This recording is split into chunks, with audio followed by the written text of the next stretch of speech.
Hey everyone, this is surgery video diary number 4, and surgery is just in a few days' time now. And as some of you know, I'm doing a video diary just to sort of try and keep myself focused and just share some hints and tips to other people who might be going through similar experiences.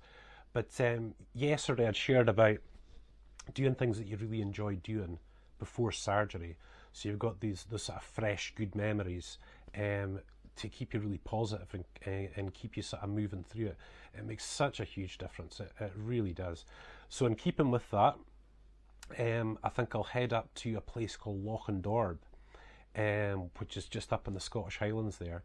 And the reason for that is that I shared a vlog this week of me on the motorbike going through our hometown of Elgin. And I stopped about halfway through that and pointed out the Elgin Cathedral, which is a beautiful old ruin. I mean, it's really, really beautiful. But the guy that burned that down all those hundreds of years ago had a castle up at Lochandorb. The guy was called the Wolf of Badenoch. And when you go up to Lochandorb, the Wolf of Badenoch's castle is right in the middle on this island, and you're up on the moor, the Heather Covered Moors. It's really beautiful. So I'm going to hit that on the motorbike, I think. Hopefully, if the weather's good, it'll be about 45 minutes drive up there on the bike and 45 minutes back, which is really pushing it for me at the moment. But I think if I just plan the day out and just take my time and rest when I get up there, I can maybe do a video diary when I'm up there as well, actually. But that's my sort of fresh, good memory, hopefully, for coming into surgery. But I was just thinking about what to actually share this time around today, and I thought, if someone said to me, sorry, I think I just touched my mic. If someone said to me, what would be your top tip, your top sort of piece of advice if going in for a similar surgery when you're actually in hospital, when you actually go through that? And my clear first place would be the saline, about the rate of saline that you actually take in, and I'll tell you why. On Monday, I'm going to be getting an epidural, and I don't know how many of listening, have had an epidural before, but it's not actually painful getting that needle in the back. It's the pressure, and it just feels all wrong, And I'm not a squeamish person at all, but needles, that's my thing, But when they put that needle into your back, but when you wake up after surgery, if it's taken, which 99% of the time it has, you just can't feel anything. You wake up and you think, wow, wow, this feels really good. So you're very thankful for that pressure on your back that day. But I'll have that epidural in for about 2 days, and then they'll wean me away from that and give you the old morphine pump. I think they call it a PDA in the UK. And, so I might be in my bed for maybe 3, even 4 days.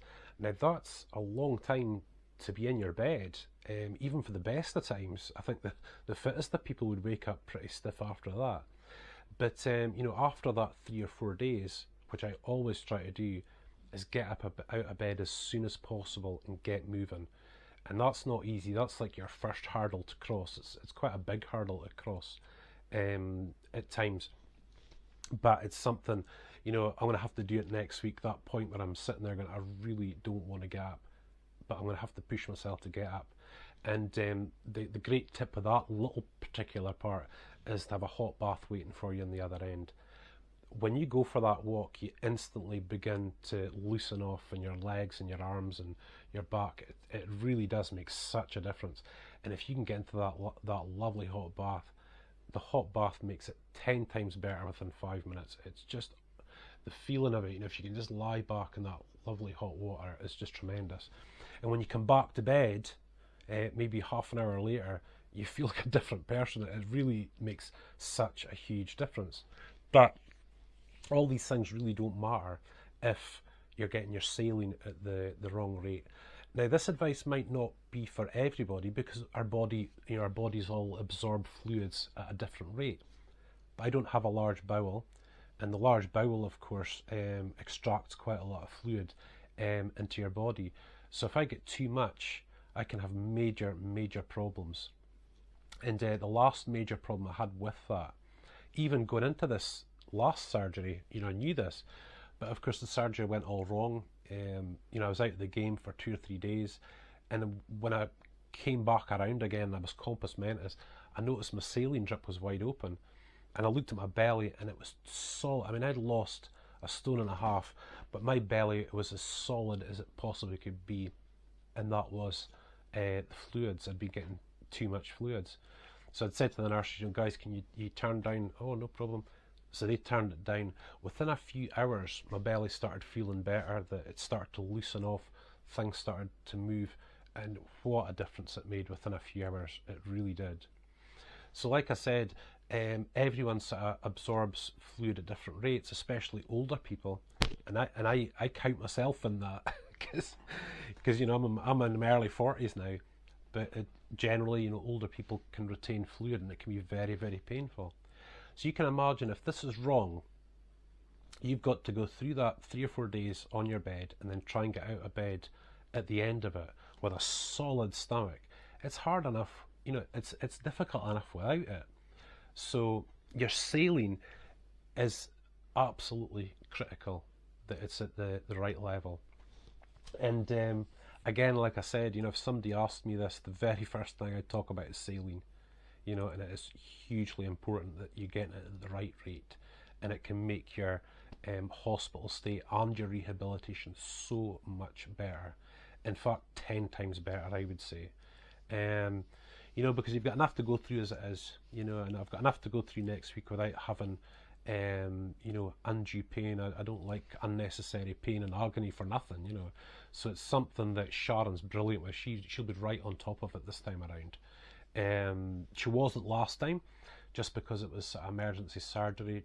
We didn't expect all this to happen. She was still working and all sorts. But guys, that is my top tip for inside the hospital. I'm going to share maybe a couple of more serious things this week, you know, before surgery as well, because there's other things that I'd really love to share with you that I think will really help. But guys, that's my biggie. That's my biggie for hospital, the saline.